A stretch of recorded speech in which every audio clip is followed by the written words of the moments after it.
Құрметті Түркістан қаласы химия биология бағытындағы Назарбаев зияткерлік мектебінің ұжымы. Сіздерді тәуелсіздіктің 30 жылдығымен тұспа-тұс келген жаңа білім ордасының ашылуымен құттықтаймыз.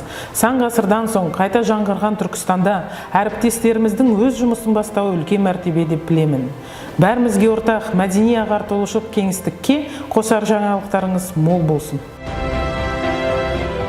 Мектеп өміріміздегі білім алу, әртүрлі мәдениеттерді түсіну және өмірлік достар табу жолында ең маңызды орта. Түркістандық оқушыларға осы мектептен ең әдемі естеліктер алып шығуларыңызға тілектеспін.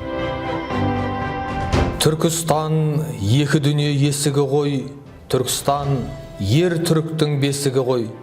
Тамаша Түркістандай жерде туған түріктің тәңірі берген несібі ғой деп, арқалақын Мағжан Жұмабаев жырлағандай, Тұран даласына тұғыр болған түрк әлемінің мәдени астанасы Түркістан төрінде көптен күткен Назарбаев зияткерлік мектебі ашылды. Құрметті Балқан Маратұлы, сізді және сіз басқарған ұжымды жаңа білім ордасының ашылуымен құттықтаймыз. Сіздің тың идеялардың генераторы екендігіңізді Шымқалада жүрген кезіңізден білеміз. Жаңа оқу орнынан жалынды шәкірттер шығып, түрленген Түркістанды түлеген Түркістанға айналдыра беріңіздер.